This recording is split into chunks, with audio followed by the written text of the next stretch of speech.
Bulan ini tema kita adalah staying vigilant atau tetap waspada. Ayatnya diambil dari Matius 24 ayat ke-44 yang berbunyi, sebab itu hendaklah kamu juga siap sedia karena anak manusia datang pada saat yang tidak kamu duga. Nah ini kan ada dua hal ya, dikatakan setiap sedia, waspada gitu. Tapi untuk kita sebenarnya ini pemberitahuannya sudah jauh-jauh sebelum Tuhan datang. Gitu. Jadi kalau misalnya anak Tuhan gak siap sedia ya berarti dia kehilangan pesan-pesannya. Jadi dikatakan bahwa tetap waspada. Nah kata waspada atau di dalam ayat yang lain, dua ayat sebelumnya itu Matius 24 ayat 42 itu berbunyi karena itu berjaga-jagalah gitu ya, berjaga-jagalah. Sebab kamu tidak tahu pada hari mana Tuhanmu datang. So, saya pikir kalau Tuhan mau datang, datang aja. Kenapa sih kita mesti siap-siap gitu? Kok mesti repot gitu ya? Kalau mau datang ya silakan gitu. Kalau enggak juga ya udah. Terus ada apa dalam kehidupan kita? Nah, kata berjaga-jaga di sana itu kalau dalam terjemahan lain dikatakan be alert. So alert itu seperti ada satu alarm yang menandakan ada satu bahaya akan datang. Ya. Kalau berapa kali ini kita rasakan ada goncangan gempa bumi ya. Ada goncangan gempa bumi dan yang waktu itu ada malam-malam ya jam 12 kurang atau juga ada susulannya lagi dan sebagainya. Dan kemudian ada pesan dari Badan Meteorologi dan Geofisika, pesan tambahannya begini. Bukan hanya memberikan informasi tentang berapa kekuatan daripada gempa bumi, tapi juga begini, tidak ada kemungkinan atau tanda-tanda tsunami, gitu ya. Seringkali selalu diikuti dengan itu. Nah, kenapa mesti ditambahkan tidak ada tanda akan ada tsunami? Karena kalau misalnya gempa bumi ini mengakibatkan tsunami, itu semua orang itu harus bersiap sedia. Gitu, harus betul-betul kemudian memberikan satu reaksi, satu respon yang menjaga dirinya gitu saudara. Bahwa mereka-mereka yang ada di pantai itu harus segera ngungsi ke gunung gitu saudara. Dan kalau diperkirakan seperti tsunami yang terjadi berapa tahun yang lalu di Aceh, itu ketinggian daripada air laut waktu tsunami itu sekitar 10 sampai 12 meter. Berarti begini, berarti gedung ini terendam gitu. Lantai 1, 2, 3 itu terendam. Artinya kalau mereka nggak cepat lari itu akan habis semua. Nah apa yang tersisa? Nggak ada yang tersisa. Nggak ada yang tersisa, semuanya habis. Rumah habis, mobil, semua kendaraan semuanya habis dilanda begitu saja. Siapa yang selamat? Yang betul-betul memperhatikan pengumumannya supaya waspada. Begitu juga berita-berita dari misalnya ada gunung yang meletus, maka ada levelnya. Level 1, level 2, level 3 dan kapan misalnya harus mengungsi. Ada beberapa waktu lalu waktu erupsi di Gunung Merapi di daerah Jogja di sana. Itu semua disuruh mengungsi, tapi ada yang nggak mau mengungsi, Dia bilang, wah nggak bisa, pasti saya bisa melawan ini semua.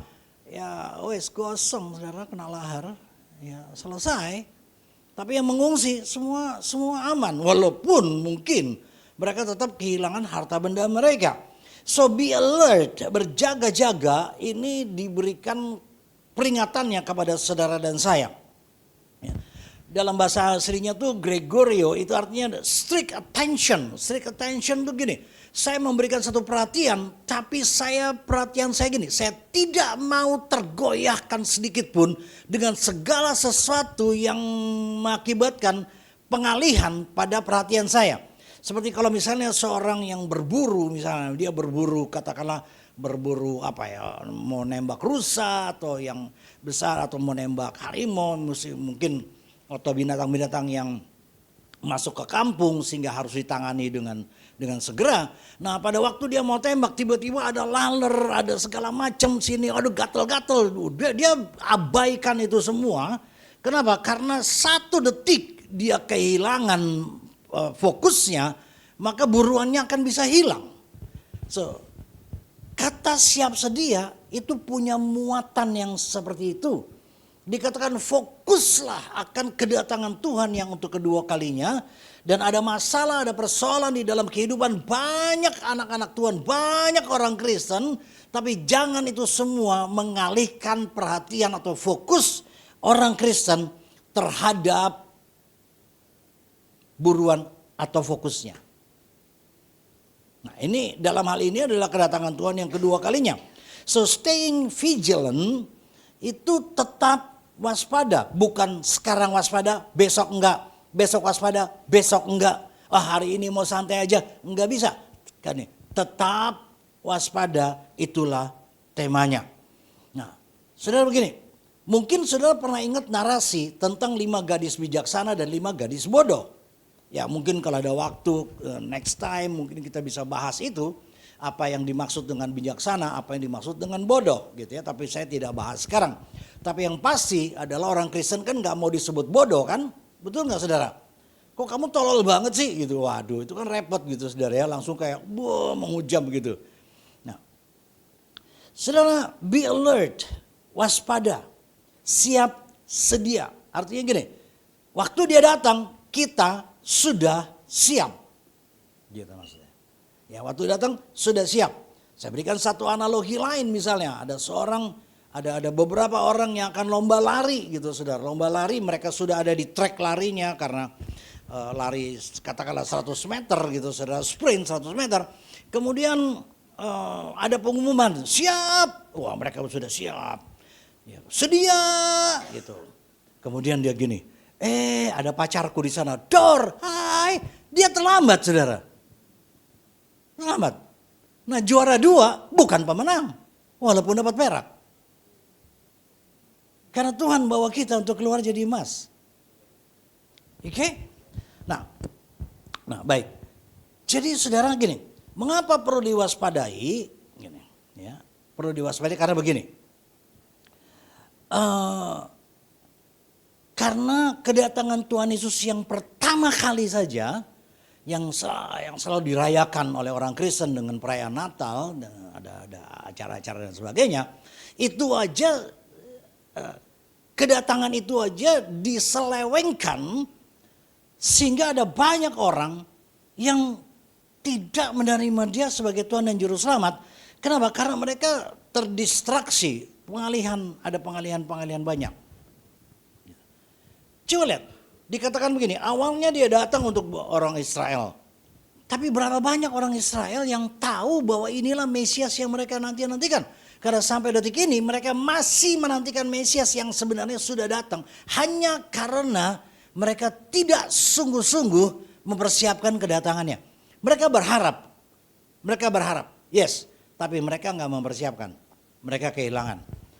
Oleh sebab itu perlu waspada. Nah ini tentang kedatangan dia yang kedua, anak manusia tentunya ya Tuhan Yesus Kristus itu sendiri. Nah yang kedua gini, Yesus atau anak manusia ini kan dia raja segala raja. Betul saudara ya? Gitu. Dia raja segala raja. Nah penyelewengan yang pertama bahwa waktu sang raja segala raja itu datang, itu beritanya diserongkan, diselewengkan bahkan sampai sekarang ini. Banyak yang tidak mengerti, tidak memahami bahwa inilah sebenarnya penyelamat itu. Yang kedua begini saudara. Yang kedua karena dia sang raja. Berita tentang kerajaannya itu juga diserongkan. Sejak kapan? Sejak bangsa Israel, bangsa Yahudi sebelum Tuhan Yesus datang. Itu berita kerajaannya diserongkan. Karena sebenarnya Allah mau jadi raja atas bangsa Israel. Tapi bangsa Israel memilih manusia untuk menjadi raja mereka. Bukankah ini gambaran daripada semua banyak manusia sekarang ini termasuk orang Kristen yang lebih memilih manusia menjadi rajanya. Entah manusia itu adalah orang lain, entah manusia itu ada dirinya sendiri. So mereka kehilangan daripada sang raja, kehilangan tentang berita kerajaannya, sehingga orang Kristen sendiri tidak hidup dalam kerajaannya. Jadi saudara, ini sampai sekarang berita tentang kerajaan Allah itu diserongkan, sehingga ada banyak orang Kristen. Coba kalau lihat saudara, kalau lihat misalnya ada pemaparan kelas-kelas di gereja atau di lingkungan orang Kristen, berita tentang kerajaan itu sangat-sangat sedikit disampaikan. Nah, minggu lalu saya sampaikan pemaparannya di dalam kelas, karena selalu kelas RBS itu Rock Bible Study ada pengembangannya. Saya jelaskan bahwa berita kerajaan ini sesungguhnya sejak penciptaan atau adanya manusia pertama di muka bumi, itu beritanya cuma satu, kerajaan.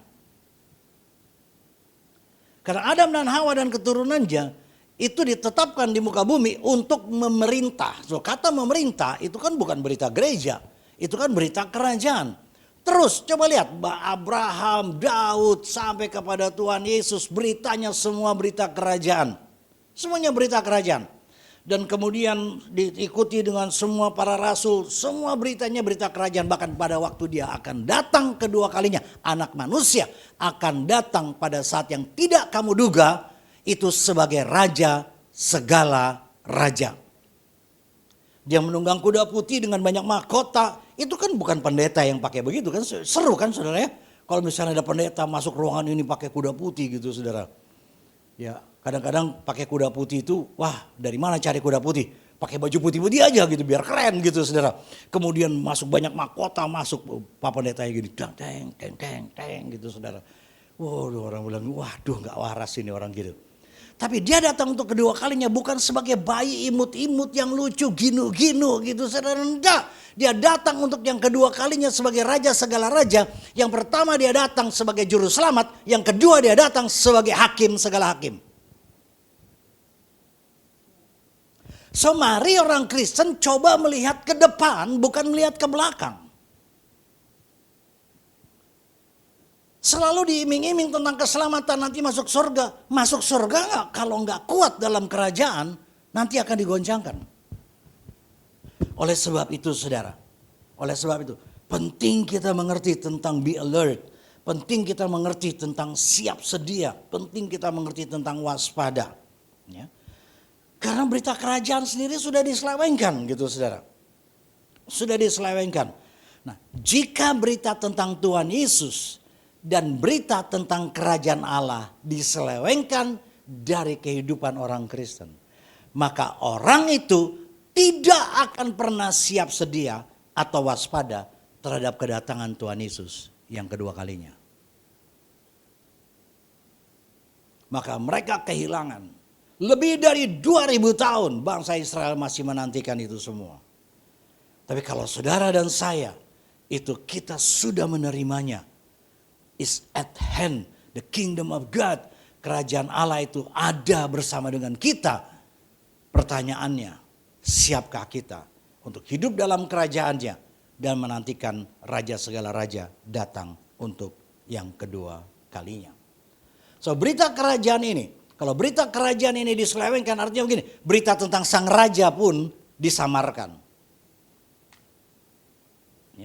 Mari kita lihat di dalam Matius 11 ayat yang ke-12. Sejak tampilnya Yohanes Pembaptis hingga sekarang, kerajaan surga diserong dan orang yang menyerongnya mencoba menguasainya. Ya, bahasa Indonesia manis sekali. Manis sekali, ya. Tapi kalau saudara perhatikan dalam terjemahan bahasa Inggris. Ini bahwa penyerongan atau penyelewengan daripada berita kerajaan dilakukan dengan kekerasan. Saudara buka misalnya di Amplified Bible, saudara ketemu di sana bahwa the kingdom of heaven has endured violent assault. Artinya dengan segala kekerasan berita kerajaan Allah. Kalau berita kerajaan Allah itu dari tentunya kerajaan kegelapan yang punya ide seperti itu, betul saudara ya? Gitu. Kalau dengan cara halus nggak bisa, dengan cara kekerasan berita kerajaan Allah itu diserongkan. So, penyelewengan itu terjadi, saudara. Atau dengan kata lain di dalam Matius 24, kalau saudara perhatikan kitab Matius, ini cuma beritanya gini. Yesus raja segala raja dan kemudian berita tentang kerajaan Allah. Ya, dia pakai kata kerajaan surga. Di dalam Matius 24 ayat keempat bilang gini, ya, ada percakapan antara Tuhan Yesus dengan para murid. Jawab Yesus kepada mereka, waspadalah. Keluar lagi kata waspada. Waspadalah supaya jangan ada orang yang menyesatkan kamu. So, persoalan bahwa kedatangan dia untuk kedua kalinya sangat diketahui oleh kuasa kegelapan. Dan apa yang dilakukan oleh kuasa kegelapan sama persis polanya dengan cara menjatuhkan manusia dalam dosa, yaitu penyesatan. Semakin dekat dengan waktu kedatangan Tuhan, semakin tinggi tingkat penyesatan. Oke, nanti kita lihat sedikit. Ya. Sekarang ini kalau saudara, makanya saya sangat tidak menganjurkan saudara sembarangan buka YouTube untuk dengar khotbah. Kalau mau lihat, buka YouTube untuk cara masak boleh.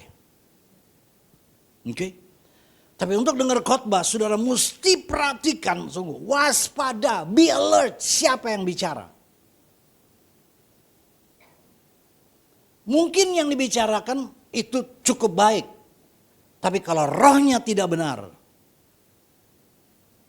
Nah, saudara, penyelewengan tentang Tuhan Yesus dan penyelewengan tentang kerajaan Allah.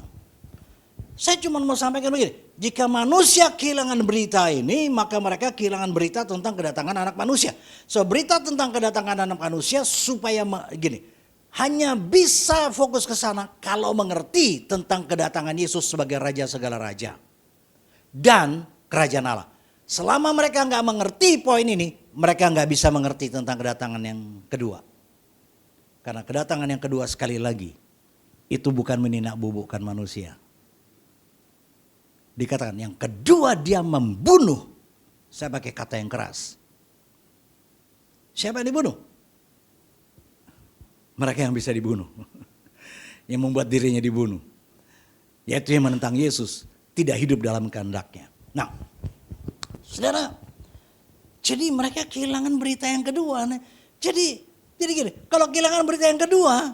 Nasibnya gimana, saudara?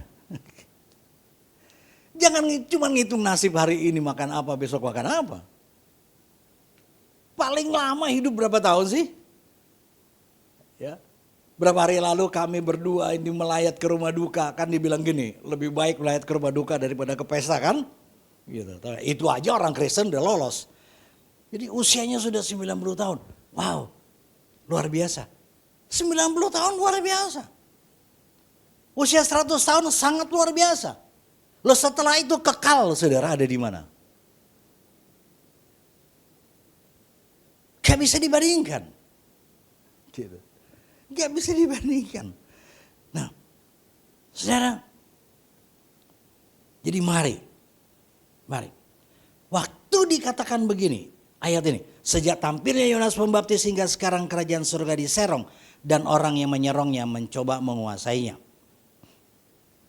Perhatikan masa ini. Usia Yohanes Pembaptis dan usia daripada Tuhan Yesus tidak jauh. Oke.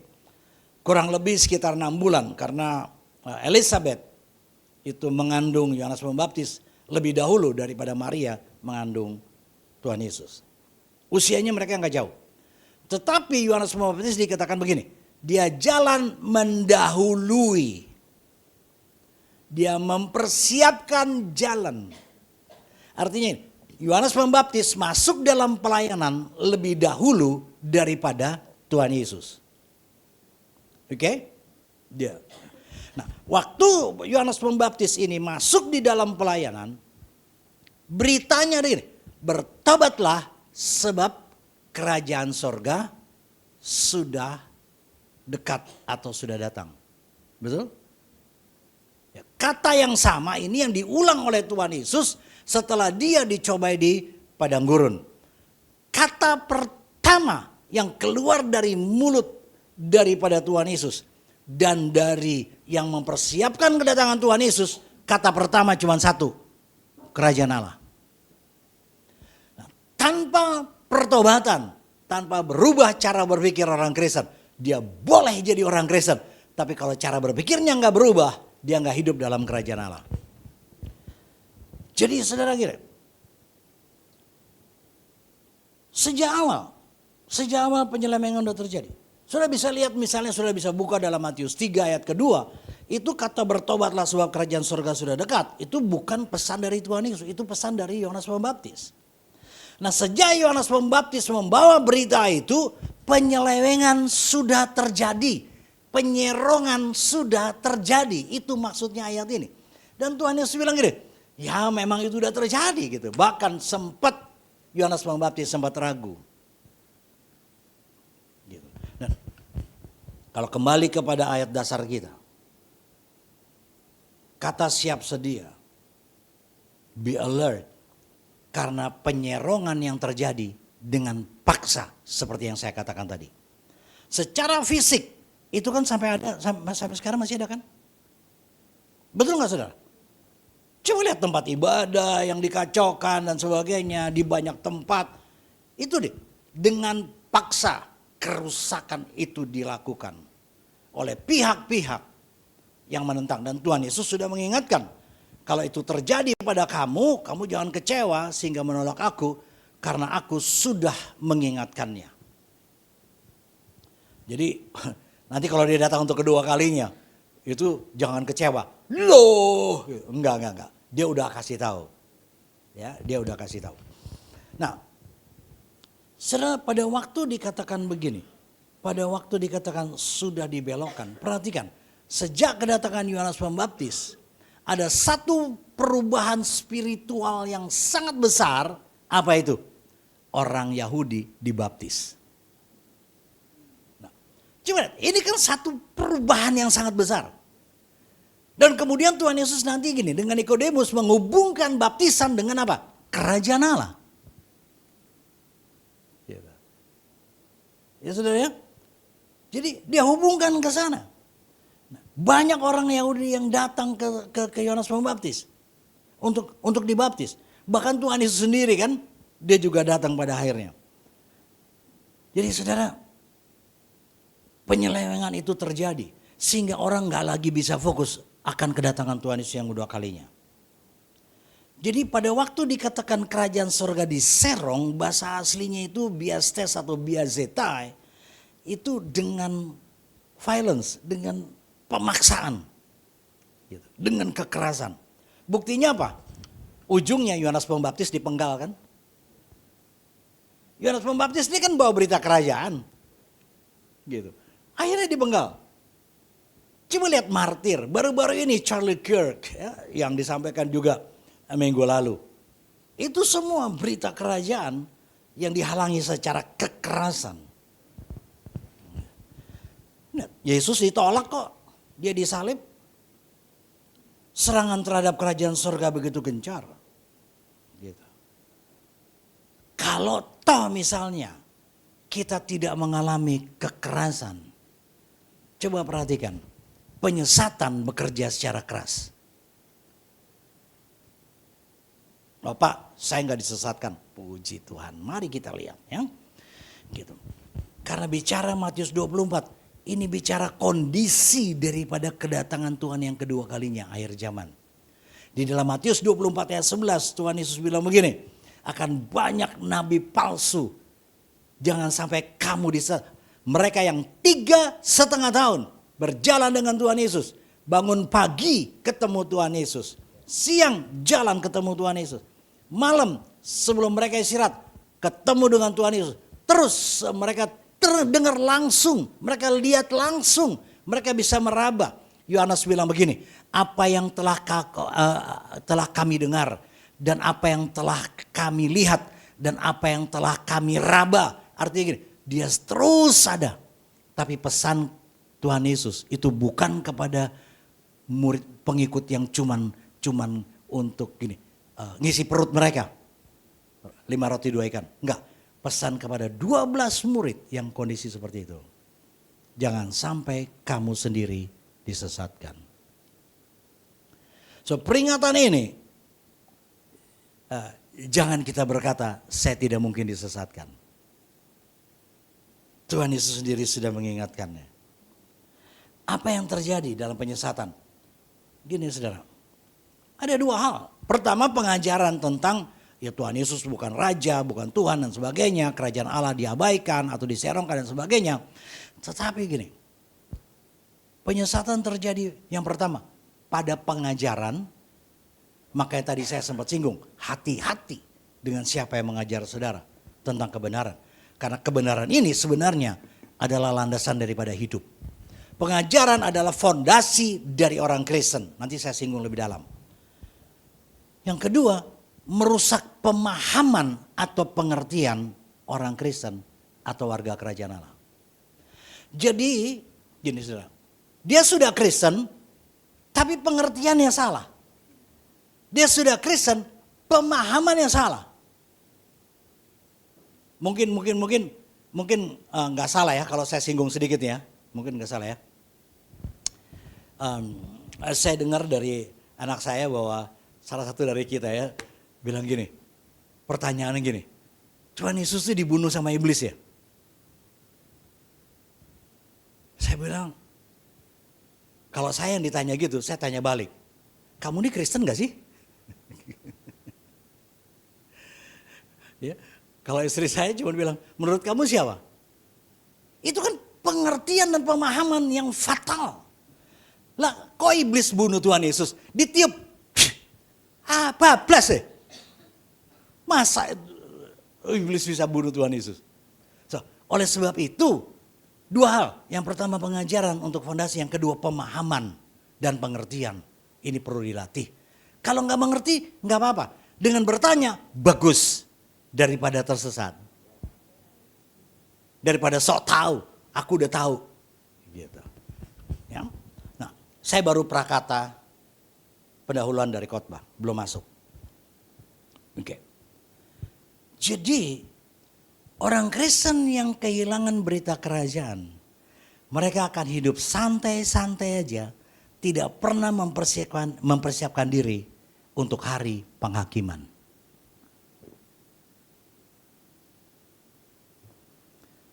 Tapi udah menghakimi bola-balik kan?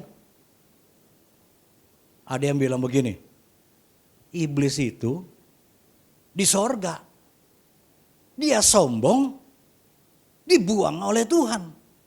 Lah orang Kristen ke sorga aja nggak pernah, tapi sombong. Ayah.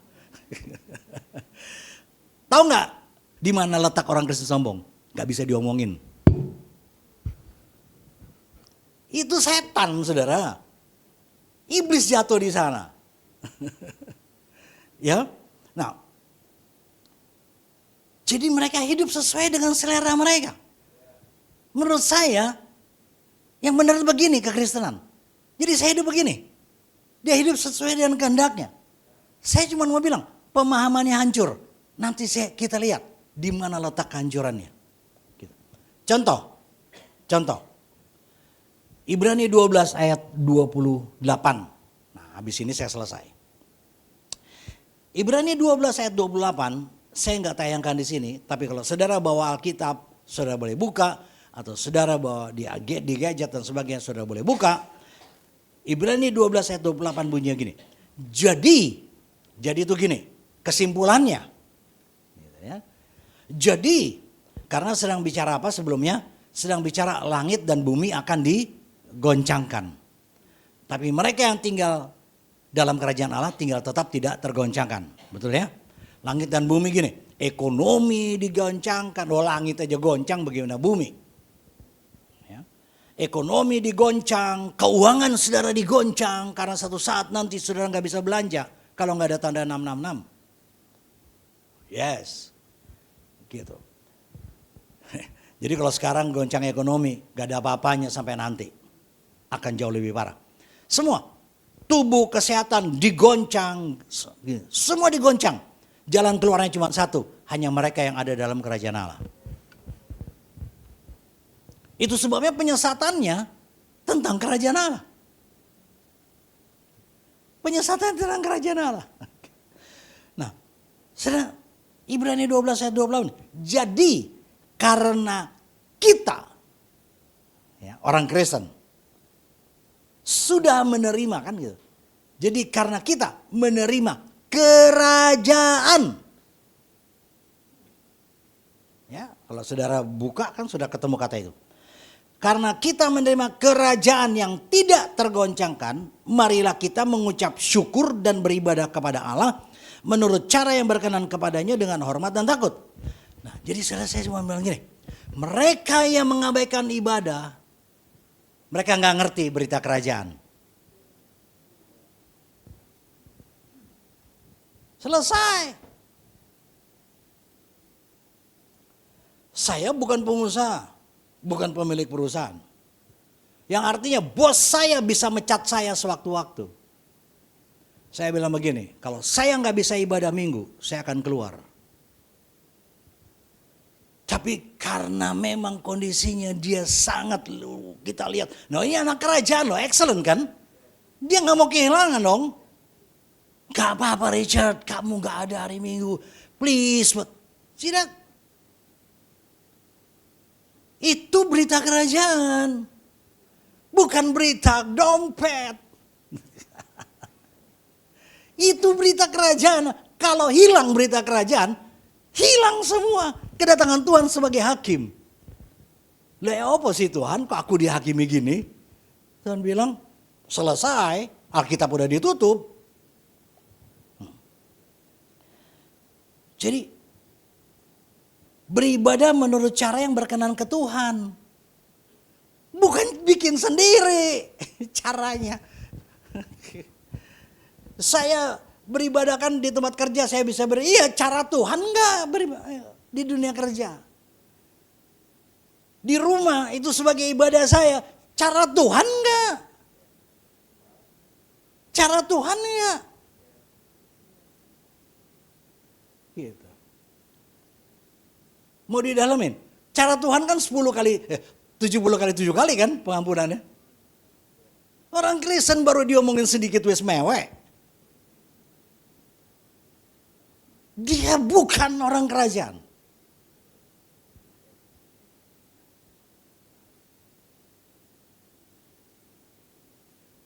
Amen.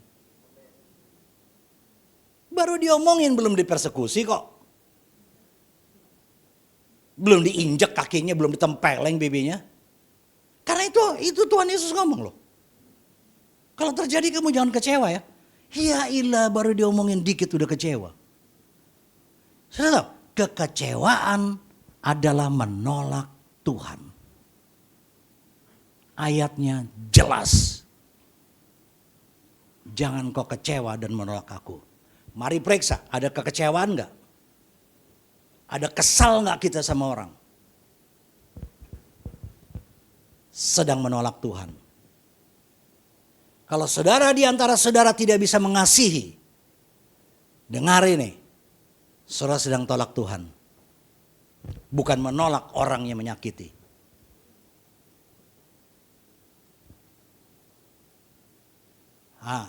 Saya berhenti supaya saudara punya waktu untuk merenungkan.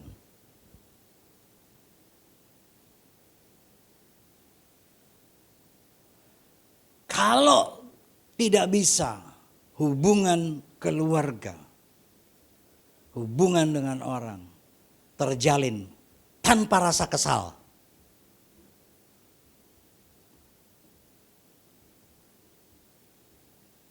Periksa dulu. Karena Tuhan bilang gini, kalau kamu gak selesaikan sama orang itu, ibadahmu percuma. Kamu pulang, selesaikan, baru kamu ibadah. Itu ibadah yang berkenan, itu kayak gitu tuh. Ya saudara ya. Nah yang begini kerajaan Allah ini, yang begini waktu digoncang dia aman. Ini baru digoncang sama tetangga, baru digoncang sama orang udah goncang, udah kesel. Halo?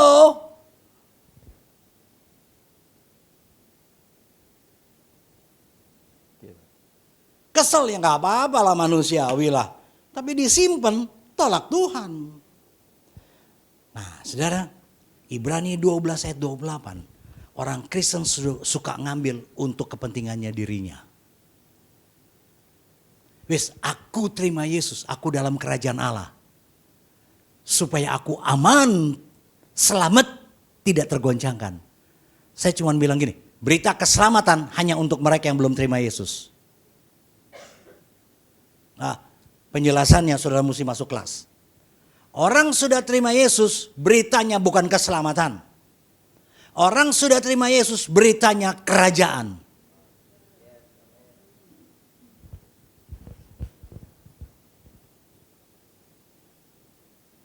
Jadi orang Kristen masih ngomong yang penting aku selamat. Dia sama dengan orang yang belum bertobat. Karena berita kerajaan adalah eklesia yang mengalahkan kuasa kegelapan. Berita keselamatan dilepaskan dari kuasa kegelapan oleh Tuhan Yesus. Berita kerajaan, dia yang melepaskan kuasa kegelapan dan melawan kuasa kegelapan. Makanya dia nggak tergoncangkan. Itu berita kerajaan. Nanti kita sampai kepada bagaimana. Ibrani 12 ayat 28 bukan berita keselamatan. Supaya saya aman tidak tergoncangkan. Tidak. Ibrani 12 ayat 28 berita kerajaan. Melihat Yesus bukan juru selamat. Saya mesti hati-hati nih. Saudara bisa bilang saya sesat. Yesus juru selamat untuk mereka yang belum selamat. Loh, saudara sudah selamat kok minta juru selamat? Lah, wes selamat toh? Pak Selamat gak teko Pak. Makanya nunggu Pak Selamat. Sejarah Pak Selamat sudah datang. Juru selamatnya namanya Yesus. Sudah datang, sudah terima. Lah kok minta lagi keselamatan?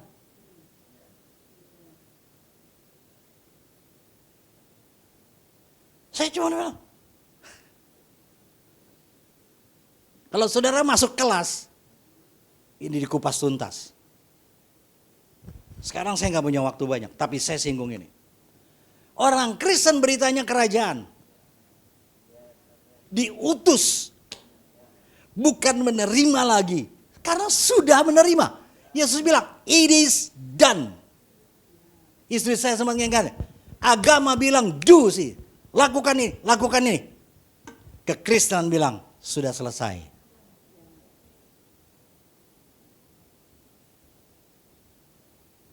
Amen. Jadi kalau cuman anak muda, kamu cuman gara-gara ini perempuan semua ya?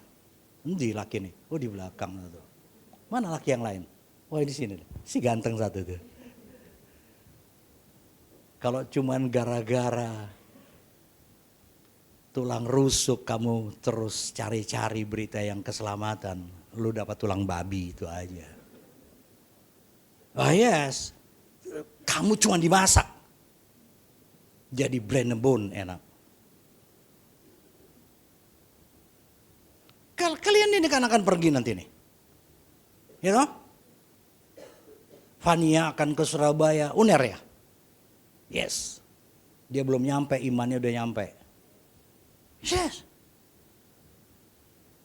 Kalau kamu kumpul dengan orang-orang yang ngomong kerajaan walaupun orang Kristen. Hati-hati loh. Orang tua. Oke, baik, terus.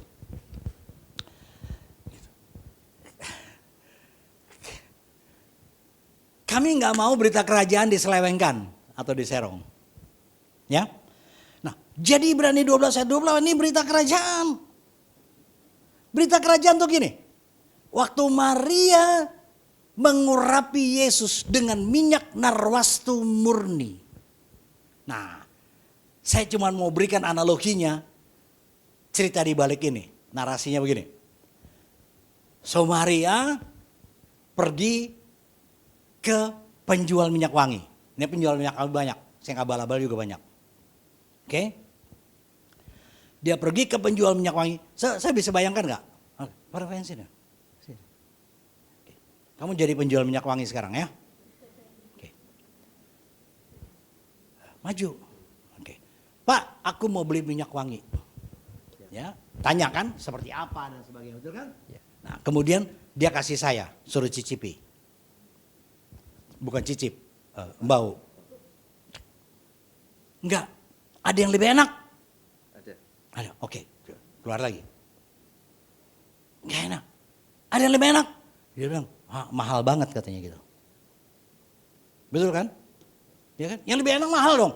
Wah, mau cari yang murah-murah tapi enak piye toh? Enggak enak. Ada yang lebih enak. Terus dia bilang gini, ada, tapi saya simpan di belakang hanya untuk orang-orang tertentu. Harganya sangat mahal. Oke, dia bilang gitu. Dan harus bayar tunai. Ke Tuhan tuh tunai loh. Karena dia juga tunai sama kita. Ke Tuhan yang ngutang. Maksudnya utang ibadah, utang apa? Ngutang loh. Nah, terus saya keluarin. Bam! Yang Maria keluarkan, itu buli-bulinya segede gini. Isinya dinar emas. Yang jual kaget. Karena yang datang biasa-biasa. Kayak kita ini kan biasa-biasa kan. Dia kaget. Dia ke belakang. Dia ambil dalam guci khusus. Kemudian dia bilang gini, kamu mau sedikit? Maria bilang, aku mau semua. Loh, gak bisa. Ini mahal sekali. Maria keluarin lagi duitnya. Bang, terus kata-kata Maria gini, aku akan memberikannya kepada raja segala raja. Catat itu. Yang jual kaget. Karena dia bilang gini, ini gaji 1 tahun.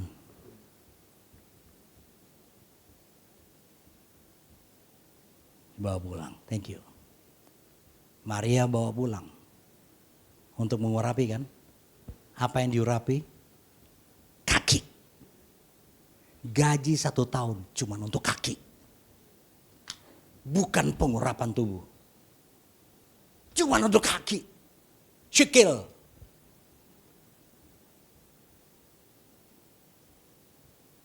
Tuhan Yesus bilang begini. Kamu memberi dari kelimpahan.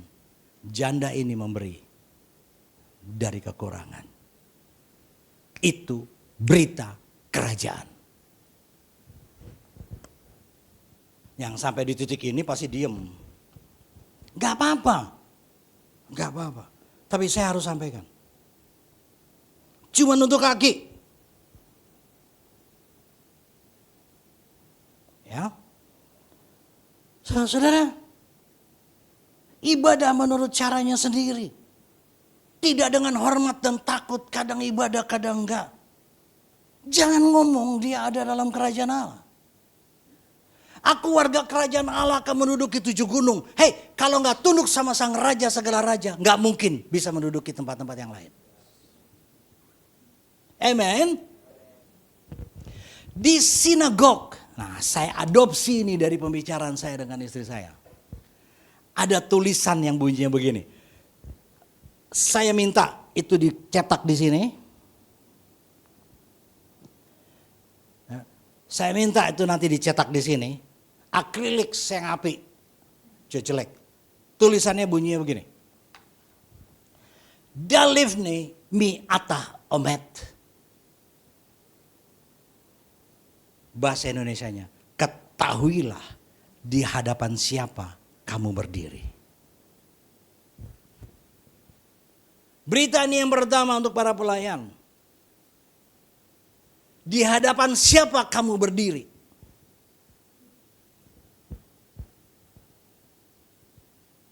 Di rumah saudara.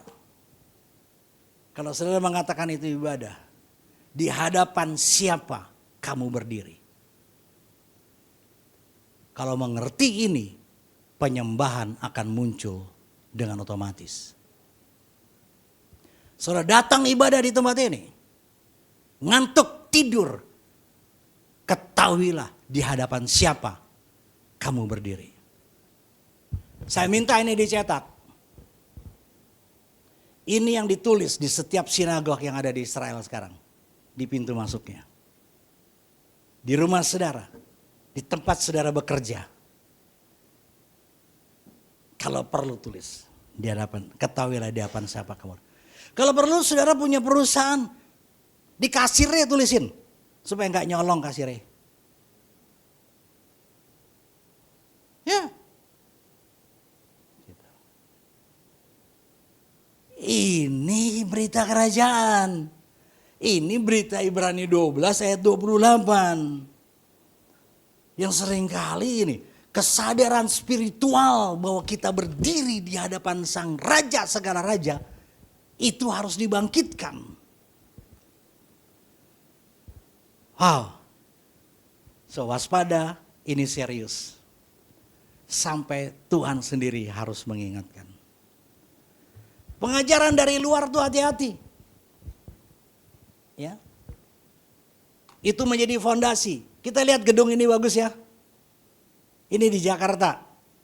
Bukan di Dubai di mana. Ini di Jakarta. Nama gedungnya adalah Maritime Tower. Semua tentang kelautan di Tanjung Priok di Jakarta, dekat pelabuhan. Bagus ya?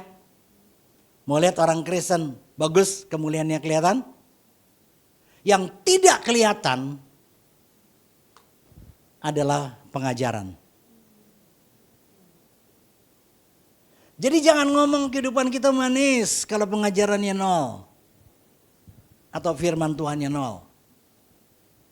Kita baca firman Tuhan bukan karena orang Kristen. Kita baca firman Tuhan karena kita warga kerajaan. Kita gali, itulah fondasi. Tanpa fondasi yang begini, itu bangunan yang tadi rubuh. Sabat mini, hidupkah itu dalam hidup saudara? Ya, saya gembala sidang, jadi enak ngomongnya.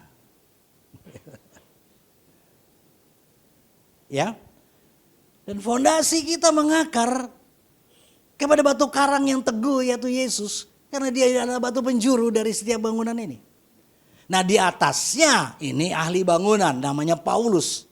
Di atasnya dibangun semua. Tapi sebelum ditutup ada yang namanya konstruksi atau pilar. Itu pemahaman atau pengertian. Yang kelihatan di sini 1, 2, 3, 4 pilar. Yang lain itu tersembunyi. Kalau saudara pergi ke rumah saudara, itu pilarnya enggak kelihatan. Jadi fondasi dan pilar tidak terlihat. Ya. Inilah kelas di mana kita ada sparring partner. Berdiskusi. Tubuh Kristus saling membangun. Camkan ini. Kata-kata. Tell me if I am wrong. Katakan pada saya kalau saya salah. Kalau enggak kamu tutup mulut. Oleh sebab itu baca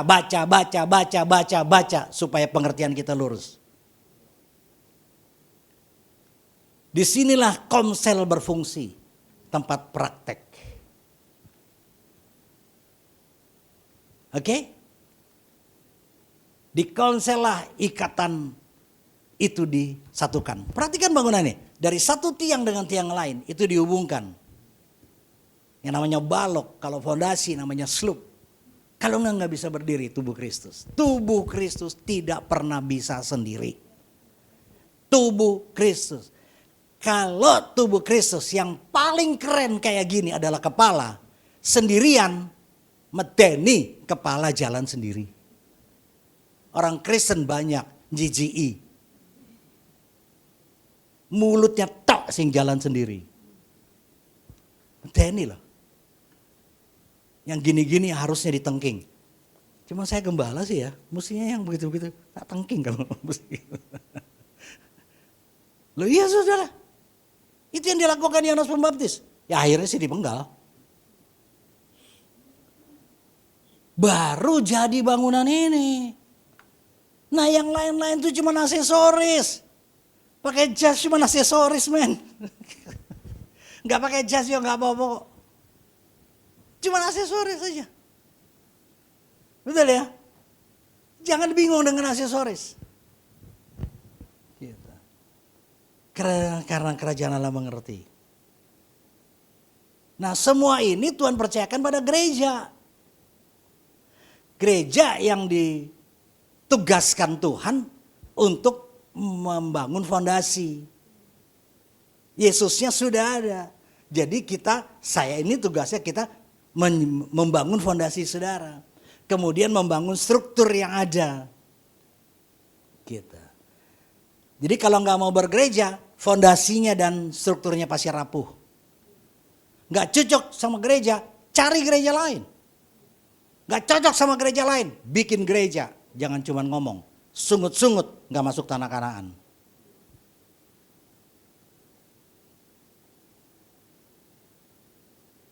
Jadi kalau ibadah, saudara mesti mengerti yang berkenan. Ya. Karena sejak tampilnya Yohanes Pembaptis sampai sekarang, kerajaan surga diserong dan orang yang menyerongnya mencoba untuk menguasainya. Sudah dapat berita semua ya? Kita. Jadi saudara mari kita fokus, kita sungguh-sungguh dan beritakanlah kerajaan Allah di mana-mana. Oke. Itu sebabnya di gereja lokal ini, itu kalau selesai, itu nggak disebut lagi doa berkat, tapi doa pengutusan.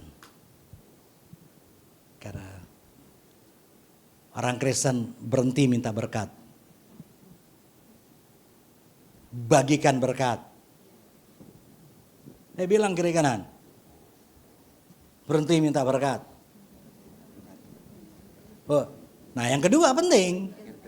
Bagikan berkat. Kristen kok ada ayam minta tok isinya. Oke, makasih Tuhan untuk kebenaran firman-Mu.